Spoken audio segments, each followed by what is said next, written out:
ನಮಸ್ತೆ ಸ್ನೇಹಿತರೆ, ಆರೋಗ್ಯದ ಅಡುಗೆಗೆ ನಿಮ್ಮೆಲ್ಲರಿಗೂ ಸ್ವಾಗತ. ಬನ್ನಿ ಇವತ್ತು ನಾಟಿ ಶೈಲಿಯ ಮಟನ್ ಬಿರಿಯಾನಿನ ಮನೇಲೇ ಹೇಗೆ ಮಾಡೋದು ಅಂತ ನೋಡೋಣ. ತುಂಬ ರುಚಿಯಾಗಿರುತ್ತೆ. ಎಷ್ಟೆಷ್ಟು ಮಸಾಲೆ ಹಾಕಬೇಕು, ಹೇಗೆ ಮಾಡಬೇಕು ಅನ್ನೋದನ್ನು ನೋಡೋಣ ಬನ್ನಿ. ಉದುರಾಗೂ ಇರುತ್ತೆ, ಮೆತ್ತಗೂ ಇರುತ್ತೆ. ಇದನ್ನು ಮಾಡೋದಕ್ಕೆ ನಾನಿಲ್ಲಿ ಅರ್ಧ kg ಮಟನನ್ನು ತೊಳೆದಿಟ್ಕೊಂಡಿದ್ದೀನಿ.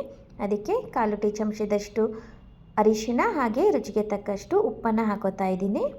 ಆನಂತರ ಇದನ್ನು ಒಂದು 3 ವಿಷಲ್ ಕೂಗಿಸ್ತಾ ಇದ್ದೀನಿ. 1 ಲೋಟ ನೀರನ್ನು ಹಾಕ್ಕೊಂಡಿದ್ದೀನಿ. ವಿಷಲ್ ಕೂಗೋ ತನಕ ಅಕ್ಕಿನ ನೆನೆಸಿಟ್ಕೊಳ್ಳೋಣ. ಇದಕ್ಕೆ ನಾನು ಬಿರಿಯಾನಿ ರೈಸ್ ತೊಗೊಂಡಿದ್ದೀನಿ. ತುಂಬ ಸಣ್ಣದಾಗಿರುತ್ತೆ ಅಕ್ಕಿ. ನೀವು ಮಾಮೂಲಿ ರೈಸಲ್ಲಿ ನೀವು ಯಾವ ರೈಸ್ ಯೂಸ್ ಮಾಡ್ತೀರೋ ಅದನ್ನೇ ಮಾಡ್ಬೋದು. ಇದನ್ನು ನಾನು ಅರ್ಧ kg ತೊಗೊಂಡಿದ್ದೀನಿ. 2 ಲೋಟ 2 ಪಾವಷ್ಟು ಹಾಕಿದ್ದೀನಿ. ಅರ್ಧ kg ಮಟನ್ಗೆ ಅರ್ಧ kg ಅಕ್ಕಿನ ಬಳಸ್ತಾ ಇದ್ದೀನಿ. ಈಗ ಇದನ್ನು ಚೆನ್ನಾಗಿ ತೊಳೆದು ಹಾಗೆ ನೀವು ಮುಳುಗುವಷ್ಟು ನೀರು ಹಾಕಿ ನೆನೆಸಿ ಇಡಬೇಕು. ಆನಂತರ ನೋಡಿ, ಈಗ ಮಟನ್ ಬೆಂದಿದೆ ನೋಡೋಣ. ಬೆಂದಿದೆ ಚೆನ್ನಾಗಿ, 3 ವಿಷಲ್ ಆಗಿದೆ. ಆನಂತರ ಮಸಾಲೆ ನೋಡ್ಕೊಬರೋಣ ಬನ್ನಿ. 2 ಹಿಡಿಯಷ್ಟು ಪುದೀನ ಸೊಪ್ಪನ್ನು ತಗೊಂಡಿದ್ದೀನಿ. ಆನಂತರ 2 ಗೆಡ್ಡೆಯಷ್ಟು ಬೆಳ್ಳುಳ್ಳಿ, 2.5 ಇಂಚಷ್ಟು ಶುಂಠಿ, 1 ಟೀ ಚಮಚದಷ್ಟು ಕೊಬ್ಬರಿ, 5 ರಿಂದ 6 ಹಸಿಮೆಣಸಿನ್ಕಾಯಿನ ತಗೊಂಡಿದ್ದೀನಿ. 2 ರಿಂದ 3 ಇಂಚಷ್ಟು ಚಕ್ಕೆನ ತಗೊಂಡಿದ್ದೀನಿ. 2 ಏಲಕ್ಕಿ ಹಾಗೆ 8 ಲವಂಗನ ತಗೊಂಡಿದ್ದೀನಿ. ಕೊತ್ತಂಬರಿ ಸೊಪ್ಪನ್ನು ಕೂಡ 2 ಹಿಡಿಯಷ್ಟು ತಗೊಂಡಿದ್ದೀನಿ. ನಾಟಿ ಕೊತ್ತಂಬರಿ ಸೊಪ್ಪನ್ನು ತಗೊಂಡಿದ್ದೀನಿ, ಆವಾಗೇ ರುಚಿ ಚೆನ್ನಾಗಿ ಬರೋದು. ಇದನ್ನು ಕೂಡ 2 ಹಿಡಿಯಷ್ಟು ತಗೊಂಡಿದ್ದೀನಿ. ಆನಂತರ ಇದೆಲ್ಲವನ್ನು ಸಣ್ಣದಾಗಿ ರುಬ್ಕೋಬೇಕು. ಆನಂತರ ಒಗ್ಗರಣೆಗೆ 3 ರಿಂದ 4 ಮಧ್ಯಮ ಗಾತ್ರದ ಈರುಳ್ಳಿನ ದಪ್ಪನಾಗಿ ಹೆಚ್ಚಿಟ್ಕೊಂಡಿದ್ದೀನಿ. 2 ನಾಟಿ ಟೊಮೆಟೊನ ತೊಗೊಂಡಿದ್ದೀನಿ. 1 ಹಿಡಿಯಷ್ಟು ಪುದೀನ ಸೊಪ್ಪನ್ನು ತೊಗೊಂಡಿದ್ದೀನಿ. ಆನಂತರ 3 ರಿಂದ 4 ಪಲಾವ್ ಎಲೆನ ತೊಗೊಂಡಿದ್ದೀನಿ. ರುಬ್ಬೋದಕ್ಕೆ ಇನ್ನೊಂದು ವಸ್ತುನ ಸೇರಿಸ್ಕೋಬೇಕು. ಕಲ್ಲು ಹೂವು 1 ಇಂಚಷ್ಟು ತೊಗೊಂಡಿದ್ದೀನಿ. ಜಾಸ್ತಿ ಕೂಡ ಹಾಕಬಾರ್ದು, ಒಳ್ಳೆ ಘಮ ಬರುತ್ತೆ, ಒಳ್ಳೆ ರುಚಿ ಕೂಡ ಬರುತ್ತೆ. ಈಗ ಇದನ್ನು ಮಾಡೋದಕ್ಕೆ ನಾನೊಂದು ದೊಡ್ಡ ಬಾಣಲೆನ ಇಟ್ಕೊಂಡಿದ್ದೀನಿ. ಇದಕ್ಕೆ ಒಂದು 50 ಗ್ರಾಮಷ್ಟು ಎಣ್ಣೆನ ಹಾಕೋತಾ ಇದ್ದೀನಿ. ಎಣ್ಣೆ ಕಾದ್ಮೇಲೆ ಮೊದಲಿಗೆ ಪುದೀನ ಸೊಪ್ಪನ್ನು ಹಾಕೋತಾ ಇದ್ದೀನಿ.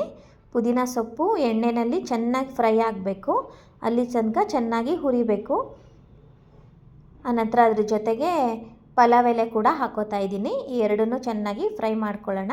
ಪುದೀನ ಸೊಪ್ಪು ಚೆನ್ನಾಗಿ ಫ್ರೈ ಆಗೋ ತನಕ ಬೇರೆ ಪದಾರ್ಥನ ಹಾಕಬಾರ್ದು. ನೋಡಿ, ಎಣ್ಣೆಲಿ ಈ ಥರ ಗರಿಗರಿ ಆಗಬೇಕು, ಅಲ್ಲಿ ತನಕನೂ ಹುರಿಬೇಕು.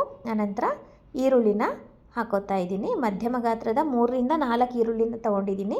ತುಂಬ ಸಣ್ಣದಾಗಿ ಹೆಚ್ಕೋಬೇಡಿ, ದಪ್ಪನಾಗಿದ್ದರೆ ತಿನ್ನುವಾಗ ಬಾಯಿಗೆ ಸಿಕ್ಕರೆ ತುಂಬ ಚೆನ್ನಾಗಿರುತ್ತೆ. ಆನಂತರ ಟೊಮೆಟೊನ ಹಾಕ್ಕೊಂಡು ಇದನ್ನು ಚೆನ್ನಾಗಿ ಫ್ರೈ ಮಾಡ್ಕೋಬೇಕು, ಒಂದು 5 ರಿಂದ 6 ನಿಮಿಷಗಳ ಕಾಲ. ಆನಂತರ ರುಬ್ಬಿಟ್ಟಂಥ ಅಷ್ಟು ಮಸಾಲೆನೂ ಹಾಕೋತಾ ಇದ್ದೀನಿ. ಮಸಾಲೆನ ಸಣ್ಣ ಉರಿನಲ್ಲಿ ಚೆನ್ನಾಗಿ ಫ್ರೈ ಮಾಡಬೇಕು. ನೋಡಿ, 2 ರಿಂದ 3 ನಿಮಿಷಗಳ ಕಾಲ ಹಿಡಿದಿದೆ. ಎಣ್ಣೆ ಬಿಡ್ಕೋಬೇಕು, ಅಲ್ಲಿ ತನಕನೂ ಹುರಿಬೇಕು. ಆನಂತರ 1/4 ಟೀ ಚಮಚದಷ್ಟು ಅಚ್ಕಾರದ ಪುಡಿನ ಹಾಕ್ಕೊಂಡಿದ್ದೀನಿ. ಇದು ಒಂದು ಒಳ್ಳೆ ಬಣ್ಣ ಕೊಡುತ್ತೆ. ಆನಂತರ ಬೆಂದಿರೋ ಅಂಥ ಮಟನ್ ಪೀಸಸ್ನೆಲ್ಲ ಹಾಕೋತಾ ಇದ್ದೀನಿ.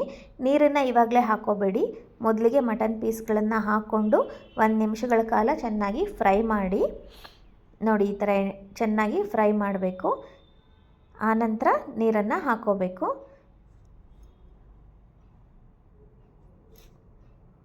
ಈಗ ಆ ನೀರನ್ನೆಲ್ಲ ಹಾಕೋತಾ ಇದ್ದೀನಿ. ನನಗೆ 1 ಲೋಟ ನೀರು ಹಾಕಿದ್ದೆ, 1 ಲೋಟನ ಹಾಕೋತಾ ಇದ್ದೀನಿ. ಆನಂತರ ಇದ್ರ ಜೊತೆಗೆ ಇನ್ನು 3 ಲೋಟ ನೀರನ್ನು ಸೇರಿಸ್ಕೋತಾ ಇದ್ದೀನಿ. 2 ಲೋಟ ಅಕ್ಕಿ ತೊಗೊಂಡಿರೋದಲ್ವ, ಟೋಟಲಿ 4 ಲೋಟದಷ್ಟು ನೀರನ್ನು ಹಾಕೋಬೇಕು. ಸಮ ಪ್ರಮಾಣದಲ್ಲಿ ಹಾಕ್ಕೊಳ್ಳಿ, ಆವಾಗ ಅನ್ನ ಉದುರಾಗೂ ಬರುತ್ತೆ, ಮೆತ್ತಗೂ ಇರುತ್ತೆ. ಆನಂತರ ಇದಕ್ಕೆ ಗರಂ ಮಸಾಲ ಪುಡಿನ ಹಾಕೋತಾ ಇದ್ದೀನಿ. ಇದನ್ನು ಕೂಡ ಹೇಗೆ ಮಾಡೋದು ಅಂತ ಡಿಸ್ಕ್ರಿಪ್ಷನ್ ಬಾಕ್ಸಲ್ಲಿ ಲಿಂಕ್ ಹಾಕಿರ್ತೀನಿ, ನೀವು ಅಲ್ಲಿ ಚೆಕ್ ಮಾಡ್ಬೋದು. 1.5 ರಿಂದ 2 ಟೀ ಚಮಚದಷ್ಟು ಗರಂ ಮಸಾಲಾನ ಹಾಕೋತಾ ಇದ್ದೀನಿ. ಈಗ ಇದನ್ನು ಕುದಿಯೋದಕ್ಕೆ ಬಿಡೋಣ. ಕುದಿಯುವಾಗ ಈಗ ತೊಳೆದಿಟ್ಟಂಥ ಅಷ್ಟು ಅಕ್ಕಿಯನ್ನು ಹಾಕ್ಕೊಳ್ಳೋಣ. ಅಕ್ಕಿನ ತೊಳೆದ ಮೇಲೆ ಅಕ್ಕಿಗೆ ನೀರು ಹಾಕಿ ಇಟ್ಟಿರಬೇಕು, ತೊಳೆದು ಹಾಗೆ ಇಟ್ಟಿರಬಾರ್ದು. ತೊಳೆದು ಹಾಗೆ ಇಟ್ಟರೆ ಒಡಕ ಆಗುತ್ತೆ ಅಕ್ಕಿ ಎಲ್ಲ. ನೀರು ಹಾಕಿ ಇಟ್ಟರೆ ಚೆನ್ನಾಗಿ ಬರುತ್ತೆ. ಈಗ ಒಂದು 10 ನಿಮಿಷಗಳ ಕಾಲ ಅಕ್ಕಿ ಕೂಡ ನೆಂದಿದೆ, ಅದನ್ನು ಪೂರ್ತಿಯಾಗಿ ಇವಾಗ ಹಾಕ್ಕೊಂಡಿದ್ದೀವಿ. ನೋಡಿ, ಇವಾಗ ಕುದಿ ಬರ್ತಾ ಇದೆ. ಇವಾಗ ಸಣ್ಣ ಉರಿ ಮಾಡಿ ಒಂದು ಪ್ಲೇಟನ್ನು ಮುಚ್ಚಿಡ್ತಾ ಇದ್ದೀನಿ. ಒಂದು 5ರಿಂದ 6 ನಿಮಿಷಗಳ ಕಾಲ ಹೀಗೆ ಬಿಡ್ತಾ ಇದ್ದೀನಿ. ಆನಂತರ 5ರಿಂದ 6 ನಿಮಿಷ ಆದಮೇಲೆ ನೋಡಿ ನೀರೆಲ್ಲ ಇಂಗಿದೆ.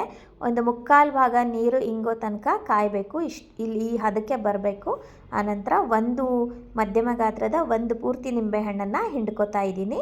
ಹಿಂಡ್ಕೊಂಡು ಸರಿಯಾಗಿ ಮಿಕ್ಸ್ ಮಾಡಿ ನೋಡಿ, ನೀರೆಲ್ಲ ಇಂಗಿದೆ. ಇನ್ನೊಂದು ಕಾಲು ಭಾಗ ಅನ್ನ ಆಗೋದಷ್ಟೇ ಬಾಕಿ ಇದೆ. ಈ ಟೈಮಲ್ಲಿ ನಾವು ಇದನ್ನು ಸರಿಯಾಗಿ ಹರಡ್ಕೋಬೇಕು. ನೋಡಿ, ಈ ಥರ ಮಾಡಿಕೊಂಡು ಇದಕ್ಕೆ ಬಿಗಿಯಾಗಿ ಕೂರೋ ಅಂಥ ಒಂದು ಪ್ಲೇಟನ್ನು ಮುಚ್ಚಬೇಕು. ನೋಡಿ, ಮುಚ್ತಾ ಇದ್ದೀನಿ. ಪೂರ್ತಿಯಾಗಿ ಕವರ್ ಆಗಬೇಕು ಆ ಥರ ಪ್ಲೇಟನ್ನು ಮುಚ್ತಾ ಇದ್ದೀನಿ. ಆನಂತರ ಇದರ ಮೇಲೆ ಇನ್ನೊಂದು ಪ್ಲೇಟನ್ನು ಮುಚ್ಚಿಡ್ತಾ ಇದ್ದೀನಿ. ಪೂರ್ತಿ ಕವರ್ ಆಗಬೇಕು. ಆವಾಗ ಅನ್ನ ತುಂಬ ಚೆನ್ನಾಗಿ ದಮ್ಕೊಂಡು ಅರಳಿ ಚೆನ್ನಾಗಿ ಬರುತ್ತೆ. ಇದನ್ನು ಒಂದು ಸಣ್ಣ ಉರಿ ಮಾಡಿ ನಾನು ಒಂದು 7ರಿಂದ 8 ನಿಮಿಷಗಳ ಕಾಲ ಹಾಗೆ ಬಿಟ್ಟಿದ್ದೀನಿ. ನೋಡಿ, ಇವಾಗ ಒಂದು 8 ನಿಮಿಷ ಆಗಿದೆ. ತೆಗೆದು ನೋಡ್ತಾ ಇದ್ದೀನಿ. ಉರಿ ಮಾತ್ರ ಪೂರ್ತಿ ಸಣ್ಣ ಇಟ್ಟಿರಬೇಕು. ನೋಡಿ, ಈ ಪ್ಲೇಟನ್ನು ತೆಗಿತಾ ಇದ್ದೀನಿ. ಬಿರಿಯಾನಿ ಇವಾಗ ಆಗಿದೆ. ನೋಡಿ ಎಷ್ಟು ಚೆನ್ನಾಗಿ ಅನ್ನ ಅರಳ್ಕೊಂಡು ಬಂದಿದೆ. ಇವಾಗ ತಿರುಗಿಸ್ತಾ ಇದ್ದೀನಿ. ನೋಡಿ, ತಿರುಗಿಸಿ ಪೂರ್ತಿ ಎಲ್ಲನೂ ಸರಿಯಾಗಿ ಮಿಕ್ಸ್ ಮಾಡಿ 1-2 ನಿಮಿಷ ಹಾಗೆ ಮುಚ್ಚಿಟ್ಟು ಆನಂತರ ಬಡಿಸಿದ್ರೆ ಬಿರಿಯಾನಿ ತುಂಬ ಚೆನ್ನಾಗಿರುತ್ತೆ. ನೀವು ಈ ವಿಧಾನದಲ್ಲಿ ಒಂದ್ಸರಿ ಪ್ರಯತ್ನ ಮಾಡಿ ರುಚಿ ಹೇಗೆ ಬಂತು ಅಂತ ಕಮೆಂಟ್ಸ್ ಮಾಡಿ ಹೇಳೋದನ್ನು ಮಾತ್ರ ಮರಿಬೇಡಿ. ಇದಕ್ಕೆ ಜಾಸ್ತಿ ಮಸಾಲೆ ಏನೂ ಬಳಸಿಲ್ಲ. ಆರೋಗ್ಯಕ್ಕೂ ಒಳ್ಳೆಯದಿರುತ್ತೆ. ಇದೇ ಥರದ ಆರೋಗ್ಯಕರ ಅಡುಗೆಗಳಿಗಾಗಿ ನನ್ನ ಚಾನಲನ್ನು ಸಬ್ಸ್ಕ್ರೈಬ್ ಮಾಡಿ.